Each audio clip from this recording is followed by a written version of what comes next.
to Channel's Business Globe with me, Juliana Olayinka, from our studios here in London. Coming up on today's show, as the UK general election campaign enters its second week, the Labour Party leader is facing a barrage of criticism over the treatment of Diane Abbott after the veteran MP says she has been barred from standing for the party at the ballot.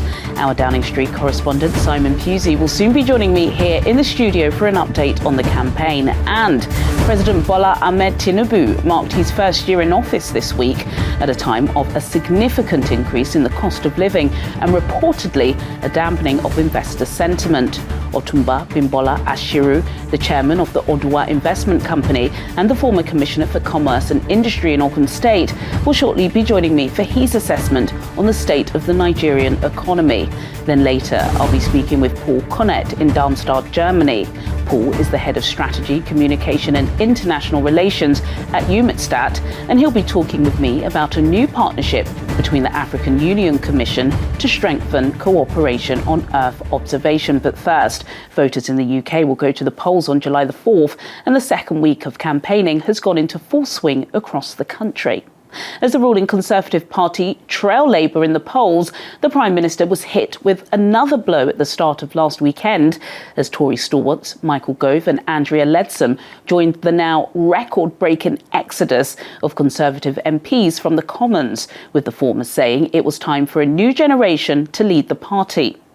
Gove's announcement in a letter tweeted on Friday evening had been anticipated by some, given the strong Liberal Democrat challenge he faces in his Surrey Heath constituency, but adds to the sense of Tories fleeing in the face of a likely general election loss. It puts the total number of sitting Tories saying they will not stand again at 78, beating the previous record of 72 from 1997. The Conservatives have also set out a plan to require 18-year-olds to take part in a form of national service if the party wins the general election. Rishi Sunak said the scheme would promote a shared sense of purpose among our young people and a renewed sense of pride in our country. Labour has labelled the plan a gimmick, and other parties have criticised the government for its record on cutting troop numbers. Elsewhere, the Labour Party leader, Sir Keir Starmer, is facing significant backlash as veteran MP Diane Abbott confirmed on social media that she had been barred from standing in the upcoming election.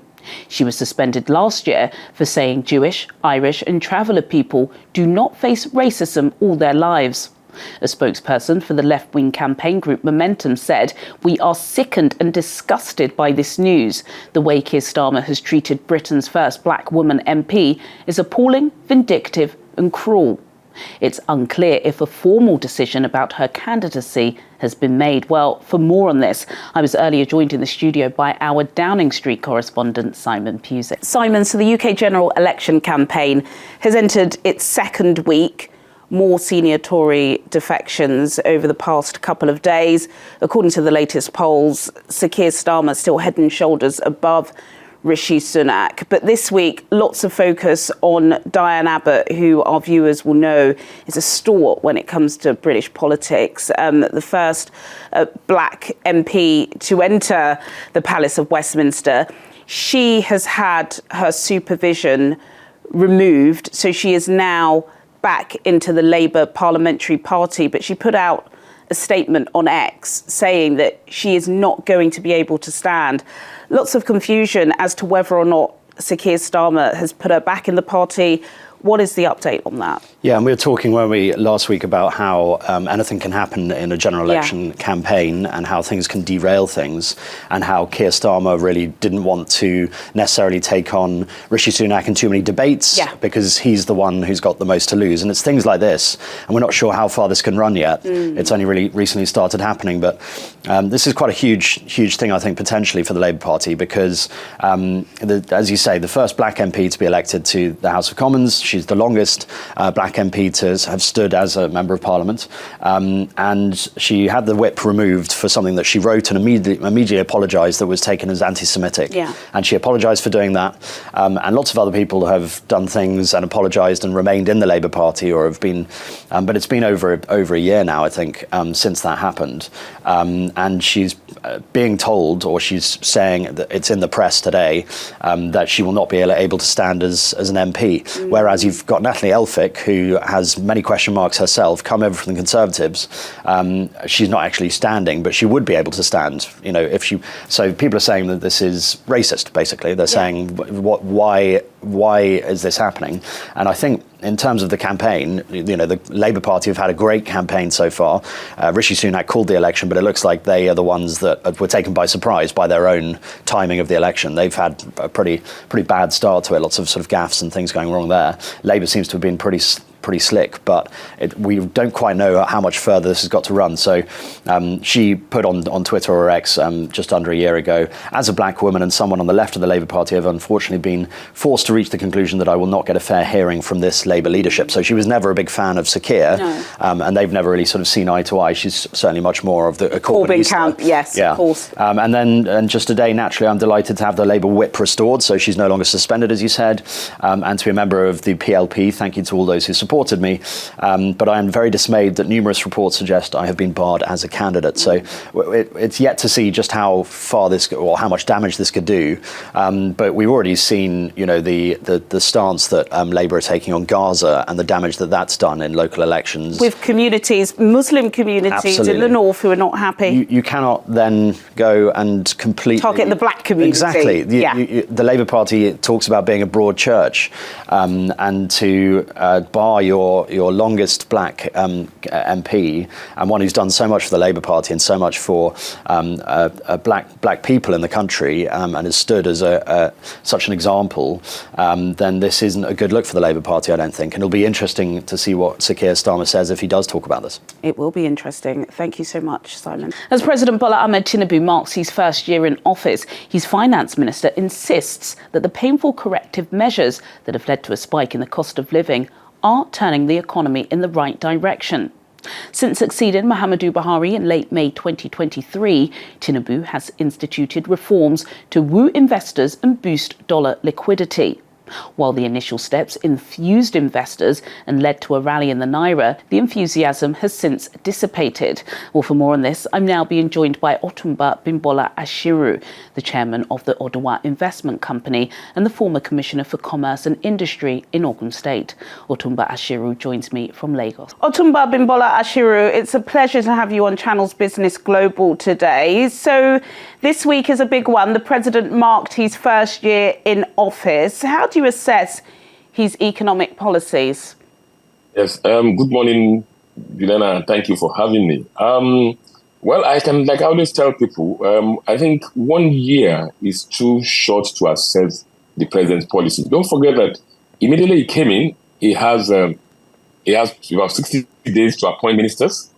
The CBN governor came in, and all those people to work on the job. But I believe that the president will achieve a significant turnaround of the Nigerian economy sooner or later. But I can tell you that the mess that was on ground when he came in, I remember him saying that I know the enormity of the problem on ground. Don't pity me.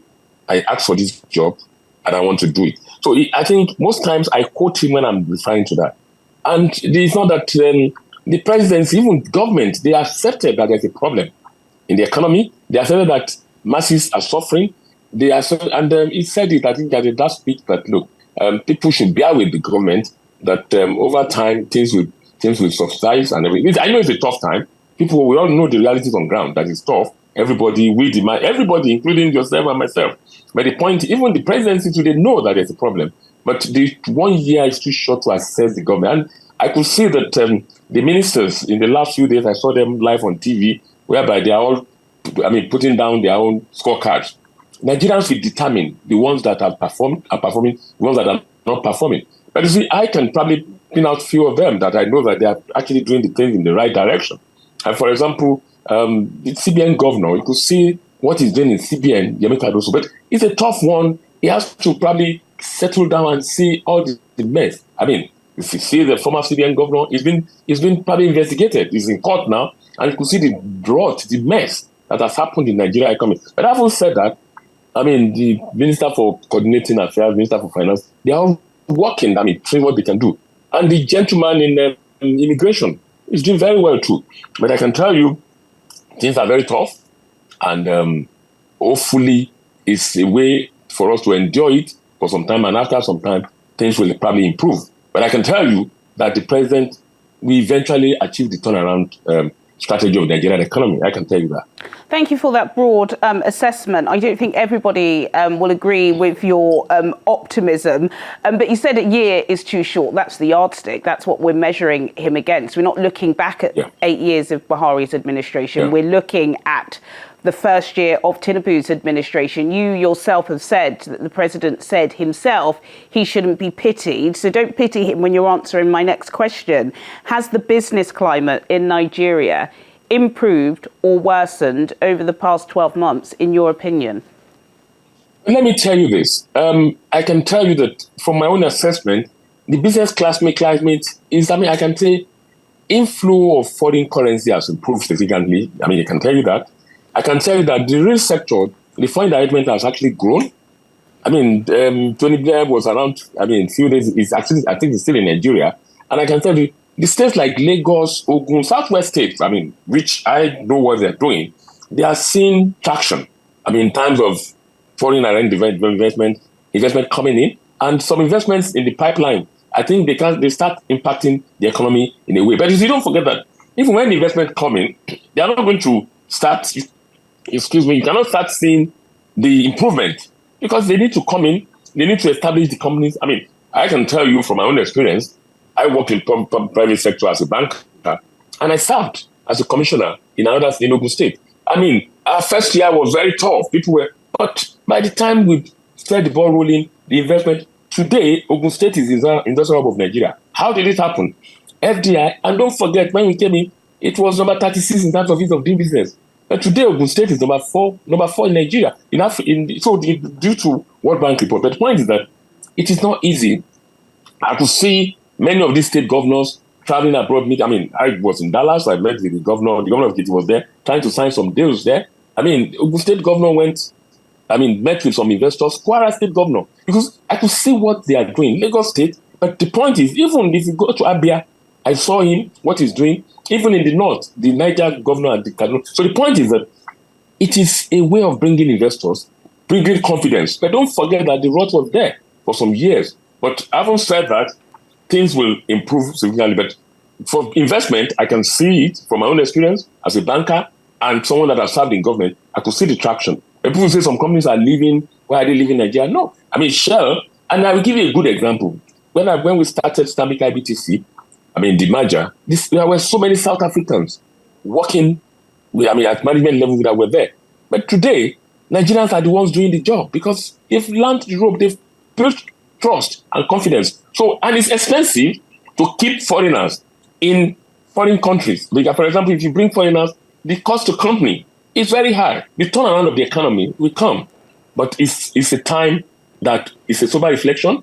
I foresee in another 1 year, things will improve, things will get better in Nigeria. But having said that, we need to collaborate and the ministers need to work hard. And I can tell you, ministers that are not performing should be shown the way out. This is the time that people should roll their sleeves and work hard. If they cannot work hard, then they should get out of the system. And I'm sure Mr. President is looking at that. Nigerians are looking at the people there because they are the foot soldiers. They are the ones that are going to drive the policy. And I pray that they do the right thing. But I believe that in the next few months, we will see significant changes probably in the people in government, people that need to stay, people that need to leave. If we can do that, then things will get better. Otumba Bimbola Ashiru, who, of course, is the chairman of the Oduwa Investment Group. It's an absolute pleasure speaking with you. Thank you for your insight and assessment. I know the change makers do watch Channel's Business Global, so hopefully they would have written down some of your points. Thank you so much, sir. Thank you very much, and God bless.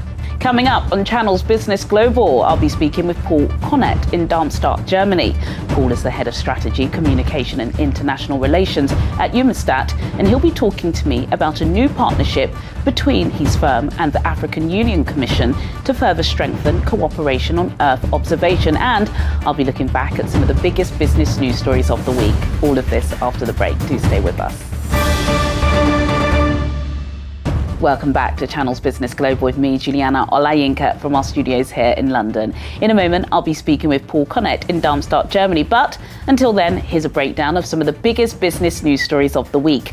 The Boohoo Group has suffered a backlash from investors over the award of millions of pounds in bonuses to executives, despite losses at the fast fashion company having widened to £160 million. The group is on course for another shareholder revolt at its annual meeting next month over this and a separate proposal for a new long-term incentive scheme. The online retailer is to hand its co-founders and chief executive £1 million each in bonuses despite missing financial targets. Shares in the company have fallen by about 18% in the past year. Football megastar David Beckham will promote Alibaba's international e-commerce platform, AliExpress, in its biggest global brand ambassador partnership to date.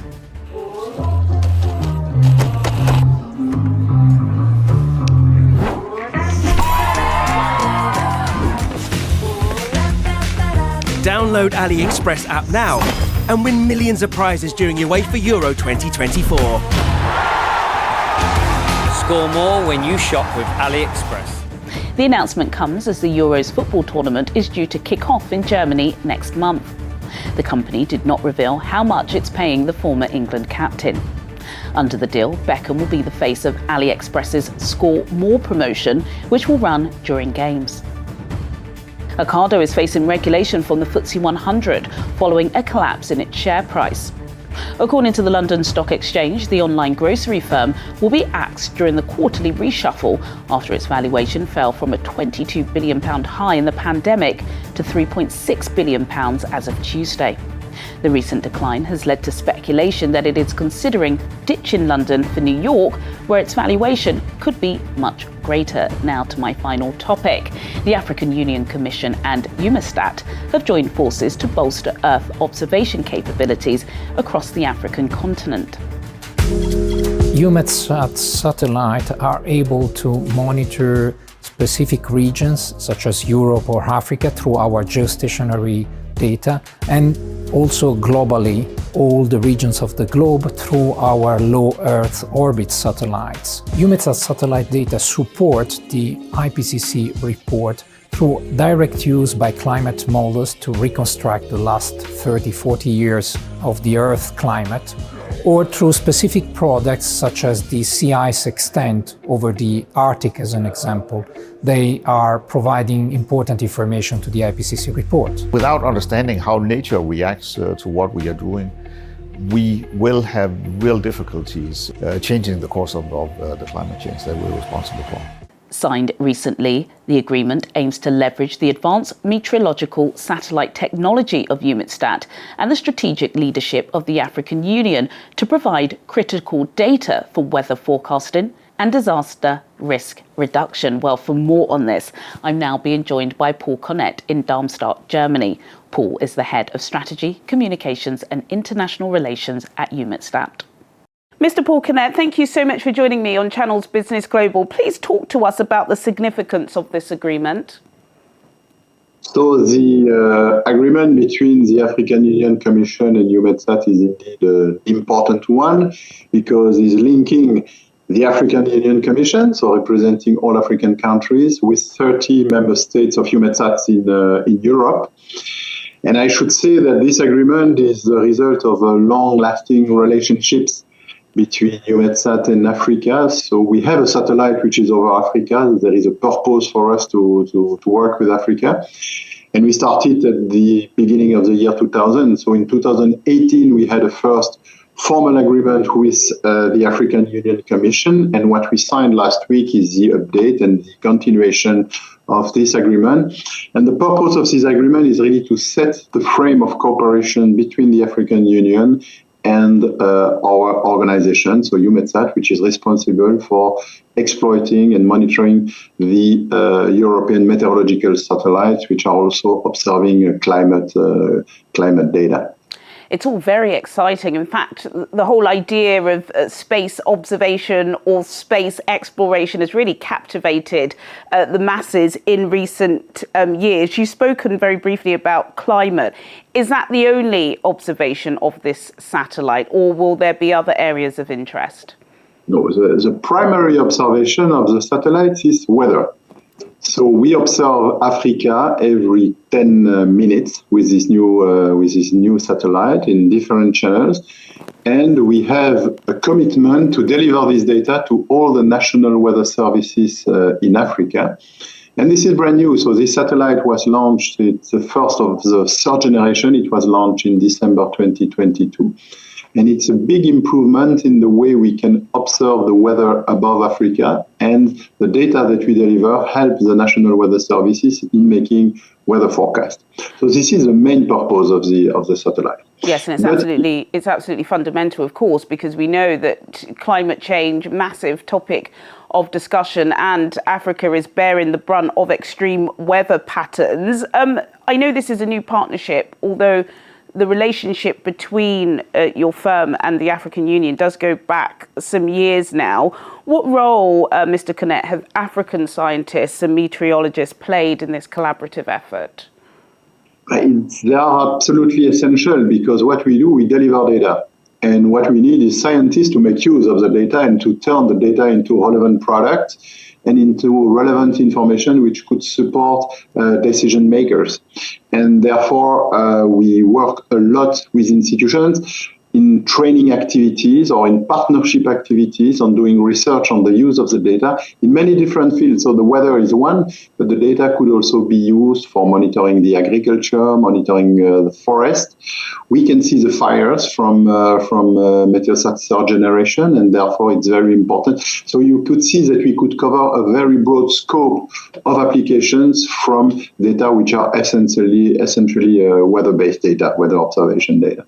Absolutely. Collating the data is one thing, but then it's also what's being done with the data. Can you talk to me about how you think this cooperation is going to align with the African Union's Commission's Sustainable Development Goals and also plans to mitigate against climate change?